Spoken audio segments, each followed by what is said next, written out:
ناظرین السلام علیکم، امید ہے آپ سب خیرت سے ہوں گے، خوش ہوں گے، خوشحال ہوں گے، آباد ہوں گے۔ آج کا ہمارا ٹاپک ہے وہ ہے ڈیزرٹ پیجن کے بارے میں۔ یہ کبوتر کہاں سے چلے اور ایشیا میں کہاں سے آئے، انشاءاللہ ساری باتیں ہم آپ دوستوں کے ساتھ آج یہ شیئر کریں گے۔ ان کو ایشیا میں 35 والوں کبوتروں کے نام سے جانا جاتا ہے، جبکہ یہ اصل میں ایران کے ایک شہر یزد سے ایشیا میں آئے۔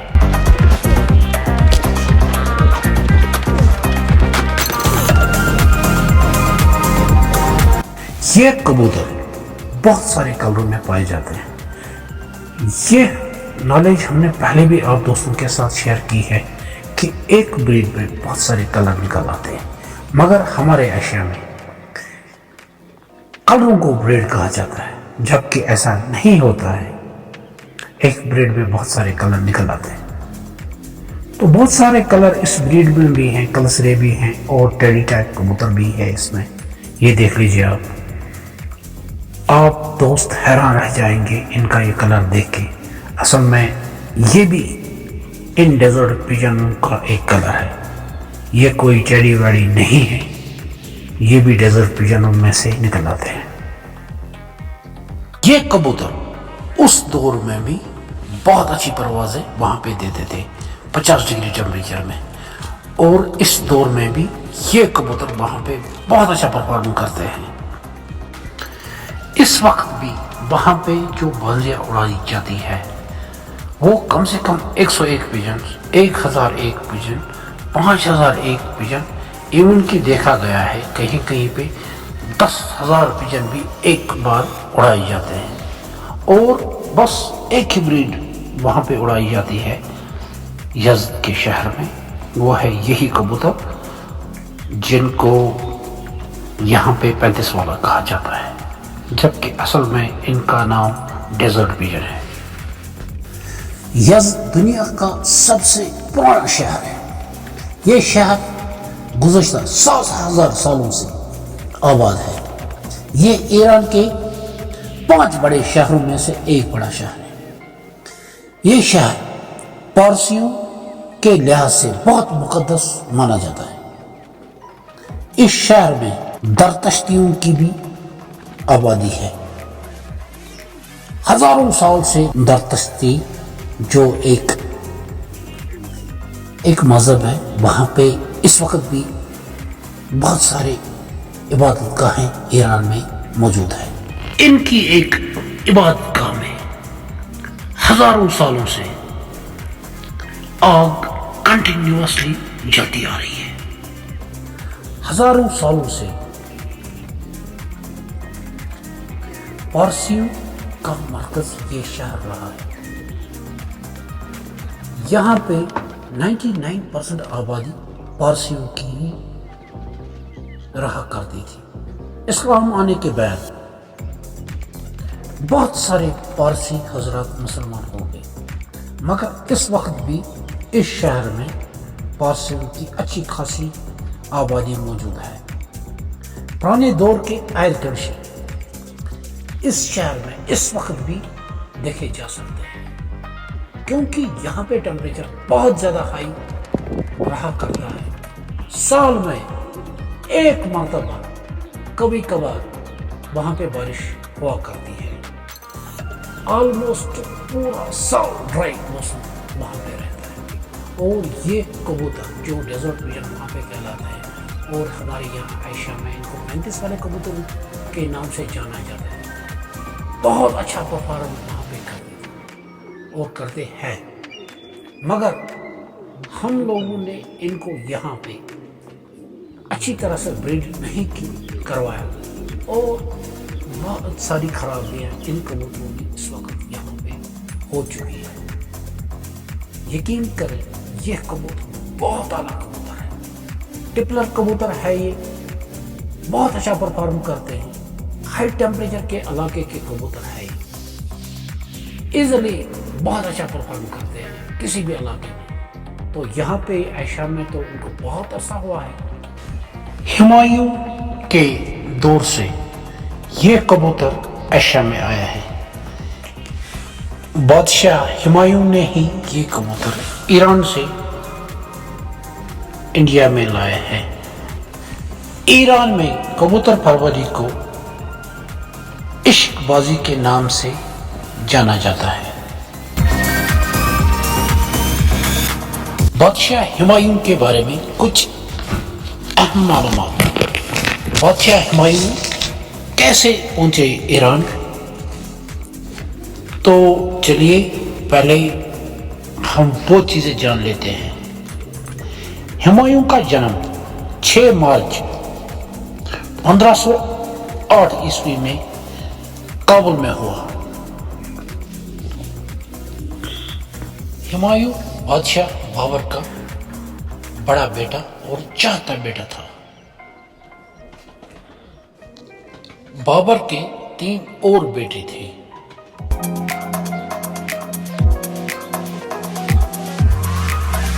جن کا نام اکثاری، ہندل، کامران تھا، جو کہ الگ الگ ماؤں سے پیدا ہوئے تھے۔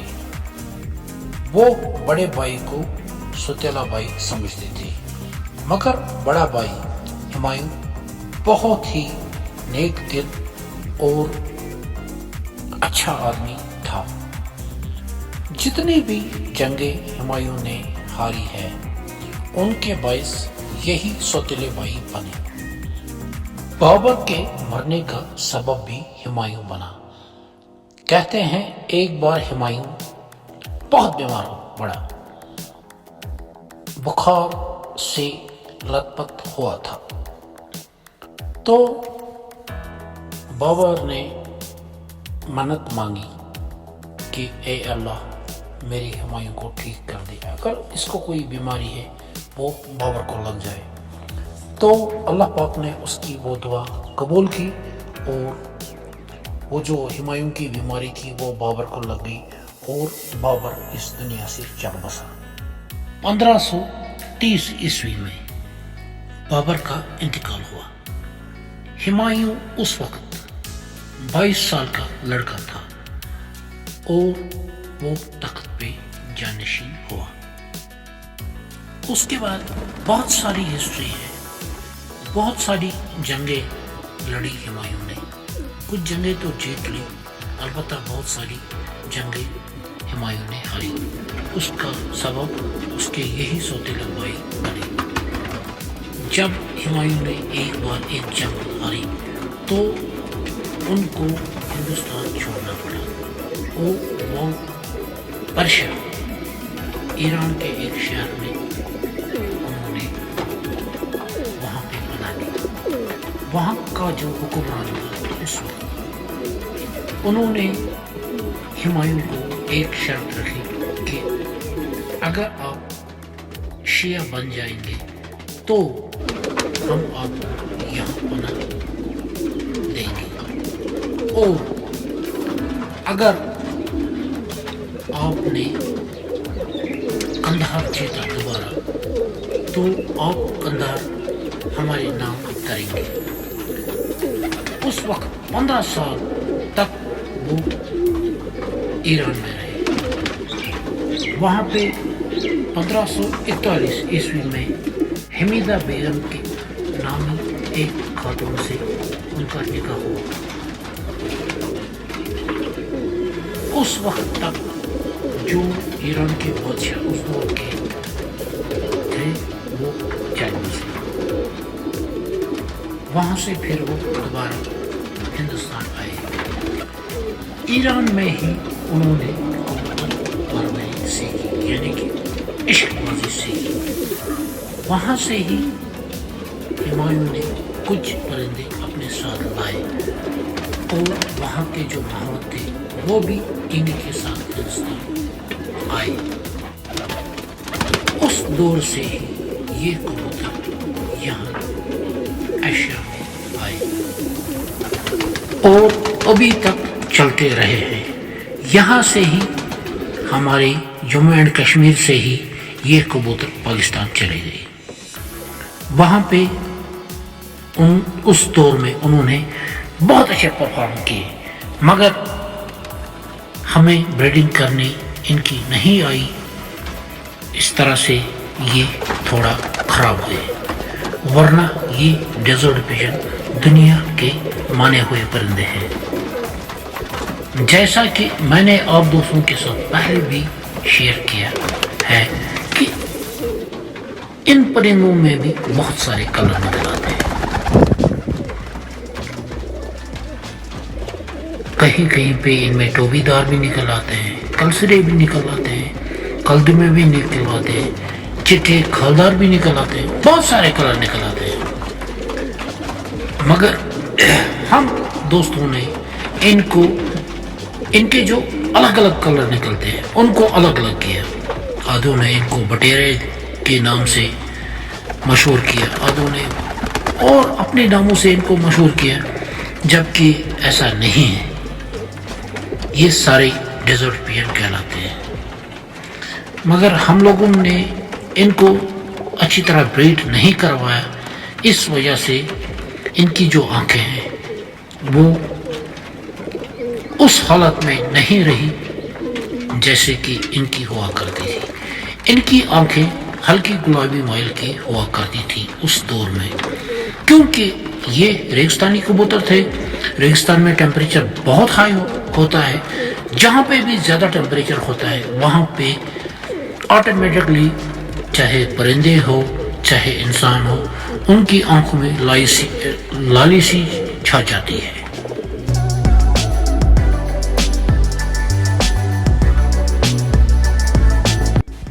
ان کبوتروں کی پروازیں اس دور میں 14 گھنٹے 50 ڈگری ٹیمپریچر میں رہی ہے۔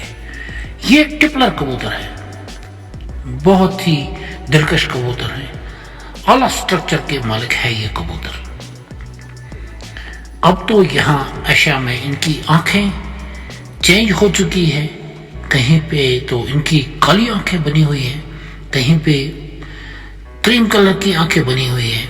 آلموسٹ وہ کبوتر خراب ہو جاتے ہیں جو زیادہ اندر رہتے ہیں، کیونکہ کبوتروں کو دھوپ ضروری ہوتی ہے، اس دھوپ سے ان کی جو آنکھیں ہیں بالکل اچھی حالت میں رہ جاتی ہیں، ورنہ اگر اندر ہی یہ کھڈو میں رہیں گے تو ان کی آنکھیں بھی چینج ہو جاتی ہے۔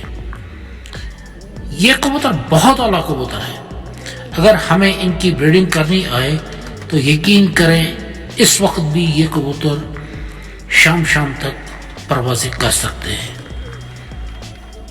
میرے چھت پہ ان کبوتر نے انتہائی دلکش پروازیں دی ہے، یقین کریں اللہ پاک کی قسم، ان کبوتروں نے میرے چھت پہ دوسرے دن تک پروازیں کی ہے۔ اتنے شاندار بلڈ لائن کے مالک ہے یہ کبوتر، کوئی یقین نہیں کرتا ہے یہ چیزیں، کیونکہ ہمیں بریڈ کرنا نہیں آتی ہے۔ بس دوستو، ہماری چینل کو سبسکرائب کریں اور ویڈیو کو لائک کریں اور اپنے دوستوں کے ساتھ بھی شیئر کریں، بیل آئیکن پہ بھی کلک کیا کریں۔ Thank you.